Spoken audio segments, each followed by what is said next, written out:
किसी भी motivational speech या वीडियो को सुनने के बाद आपका जोश, आपका उत्साह केवल 2 मिनट तक ही जगता है। 2 मिनट बाद फिर से आप ठंडे हो जाते हैं। 2 मिनट कहें या 2 दिन कहें, कोई अंतर नहीं है। लेकिन असलियत में मोटिवेशन वो होना चाहिए जो निरंतर रहे। और ऐसा मोटिवेशन आपको किसी वीडियो से नहीं मिल सकता और ना ही किसी स्पीच से मिल सकता है। ऐसा मोटिवेशन जगाने के लिए आपको एक लक्ष्य निर्धारित करना होगा और फिर खुद के अंदर से आलस्य खत्म करना होगा।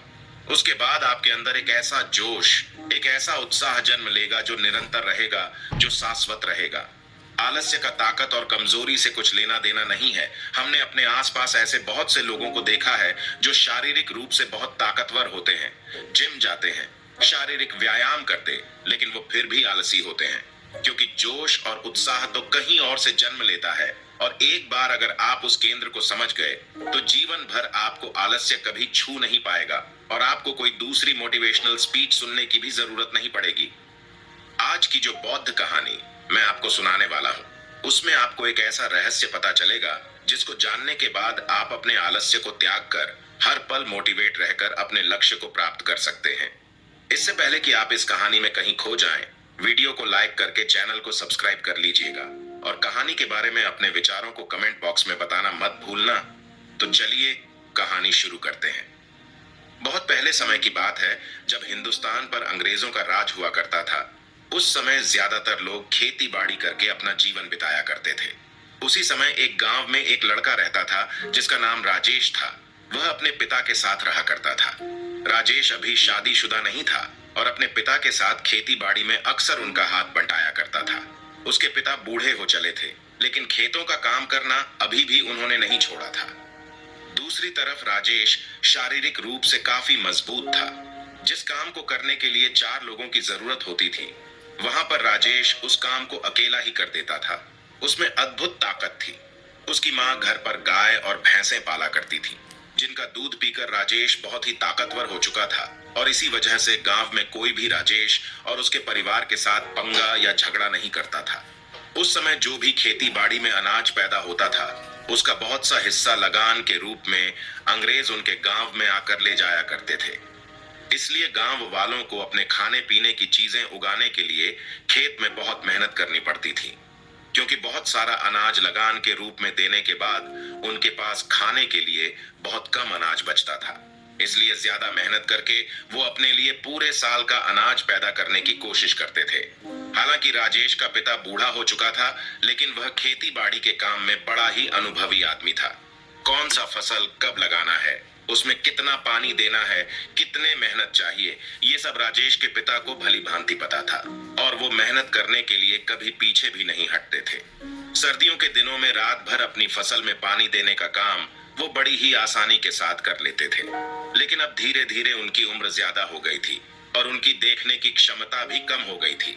इसलिए रात में फसल में पानी देना बड़ा ही जोखिम भरा होता था, क्योंकि खेतों में बहुत से जंगली जानवर होते थे, जिससे राजेश के पिता की जान का खतरा बढ़ जाता था। इसलिए राजेश की माँ बहुत चिंतित रहती थी और वो राजेश को अक्सर कहा करती थी कि बेटा, तुम्हारे पिता बूढ़े हो चले हैं और अब सारे कामकाज की जिम्मेदारी तुम्हें अपने सर पर लेनी चाहिए। लेकिन राजेश पर उनकी माँ की बातों का कोई असर नहीं होता था।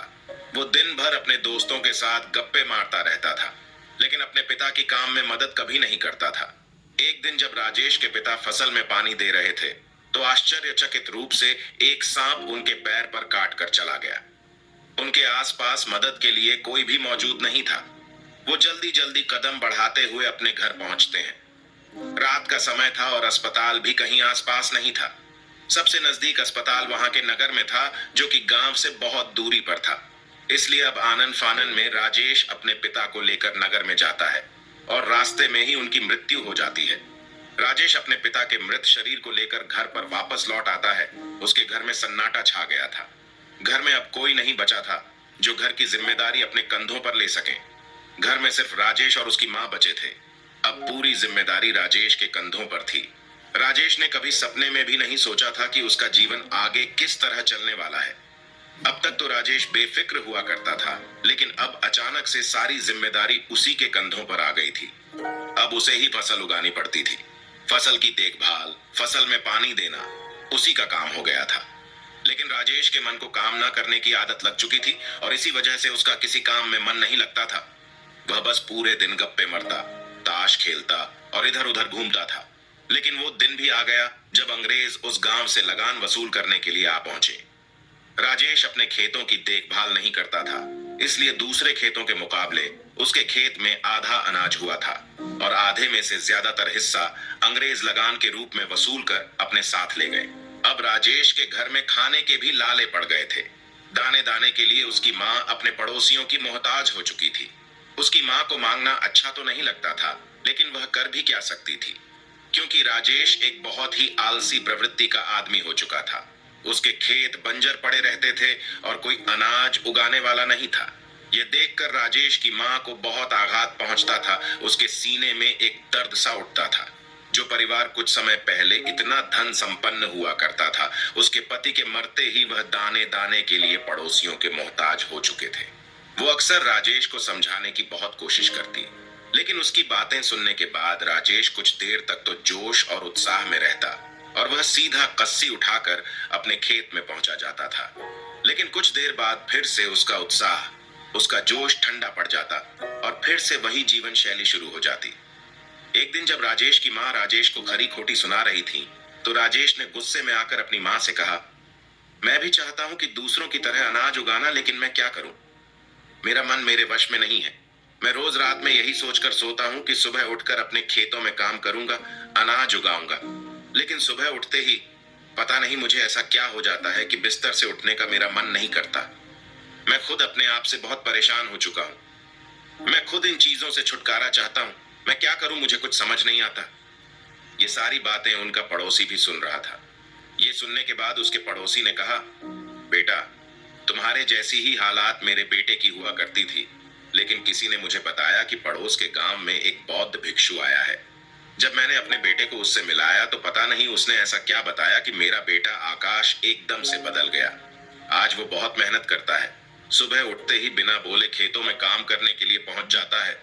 उसका यह बदलाव देखकर मैं खुद आश्चर्यचकित हूं कि आखिर उस बौद्ध भिक्षु ने उसे ऐसा क्या बताया था।